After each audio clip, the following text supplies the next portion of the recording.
So at our forest school, learning is emergent and it's inquiry based. So from the need, from the core values of connection, compassion, and creativity, we build this foundation for learning, which is emergent and inquiry based. We ask questions, we get questions answered sometimes. We find ways to get those questions answered, and curiosity leads the way. Curiosity that comes from connection, curiosity that comes from being compassionate with nature and for each other, and then that curiosity that comes from being able to tap into our innate creativity and the creativity of the group. So teachers curate this natural, thoughtful environment, which leads to the connection, compassion, and creativity, which leads to the children being able to feel safe and being able to ask questions and get questions answered, to expect teachers to also be curious and adults around that to also be curious and be in this co-curated space with the teachers and other adults. So our job as teachers is to create that space, right? And to guide children toward discovery through natural materials and all that good stuff. But the emergent learning piece is that the learning emerges organically throughout the day. The teachers set the stage. We have a plan of what we would like the children to go toward. We nudge them and provoke their thinking and ignite their curiosity in different ways. And then the land itself also shapes the learning as well. So it depends on the season, what's happening there, what's happening on the farm, what's happening within the children and within the family systems of the children. Too, that all shapes what's happening at the school.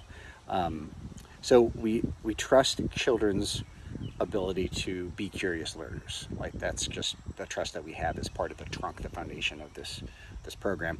We trust that connection is the foundation of growth. That without connection, without that compassion, without that creativity, the trunk is going to be growing strong, and the trunk holds everything upright and in its place, and allows other things to flourish. The branches, beautiful branches of the silver maple up here, spread out, just like what we call our ethos, our guiding set of principles that shape our community of learners.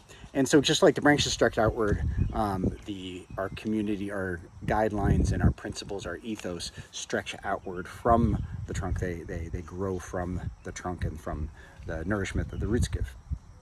So we arrive and leave with intention. That's one of their big expectations, that parents, caregivers, community members arrive and leave with intention. It's very important that we have that intention of, we're going to go to this space and we're going to do these things and we're going to be cared for, and we have all these intentional things.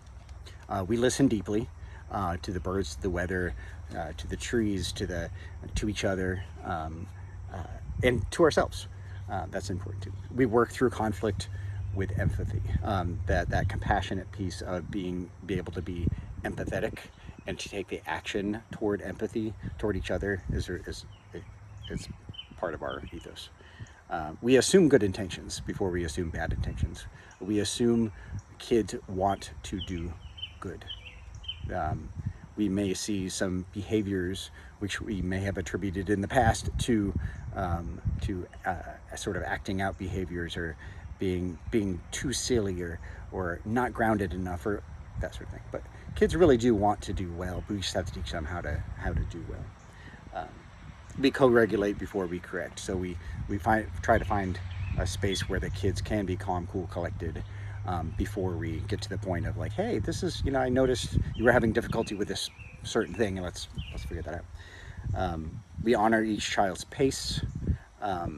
Some children just naturally are just easygoing, and some children they like to do things quickly, and that's okay. That's part of it. And we celebrate differences.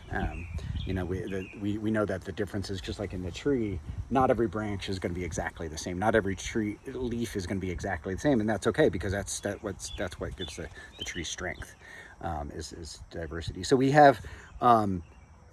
hold each other gently, consistently, and with care, using the guidelines, using building words and building hands. And so normally we would say gentle hands, gentle words, but we use building hands and building words because we want to use our hands and our thoughts and our actions to build people up or build things up, but not destroy them. And there's a whole thing with that. I'll get to that in another video. We follow the rule of three for safety. That's one of our things that upholds our ethos, is that safety is very important. So we are always in a group. We're never alone with children. We tend to the forest mindfully. We do wild crafting, veering toward leave no trace principles, but more wild crafting in that we recognize that some plants will be used by us, but that we have to be very mindful of how they're used and not to take too much of all that stuff.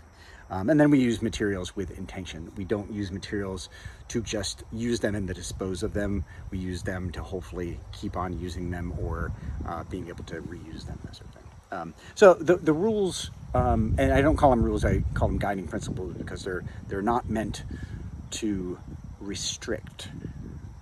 They're just practices that help our community thrive. They're put into place in order to make sure that everyone has a place where they can connect, and they can be compassionate, and they can be creative. So about that. And then of course the last part of the tree is the canopy. That's the big part of the tree, that thing that branches out and kind of touches the sky and touches the world. And sorry for all the sunlight coming through. At the top of the tree is the canopy. Wide, it's sheltering, it's welcoming. That makes me think of our statement of inclusion. Our statement of inclusion is it's a place where every child's voice, their culture, their language, their home language, their home culture, whatever it is, their religion, identity, and way of being enriches our community. We're welcoming that way of being, whatever their way of being is. Families bring their own traditions, their own religion, their own beliefs and understandings of the natural world, and we honor all of them. It's not something that we look at differences as anything but a strength. We believe in compassionate boundaries. Sometimes we're going to have to set boundaries with other adults. Sometimes we're going to have to set boundaries with ourselves, or teachers, or children. And in order to, we always view those boundaries as compassionate, knowing that that person is coming with that boundary from a place of compassion is very important. We believe in celebrating differences, which I talked about. We believe that every child deserves to be and feel safe, whether that's physically safe, emotionally safe, socially safe, spiritually safe in our spaces. And that's very, very important. It's crucial. Without that, the canopy, without the canopy, there will be no leaves in the canopy. The tree would die because no photosynthesis would occur, right? The canopy is where the belonging happens. So when you think about forest school, I think about this tree. The roots are the vision. The roots are the things that kind of suck up the intent of our community and what brings our community together. The trunk is the philosophy that guides and strengthens the tree as it grows. The branches are the ethos, the particular guidelines and rules, expectations that keep us together. Whether it's windy or snowy or rainy, the tree holds together. And then the canopy is our commitment to inclusion and belonging.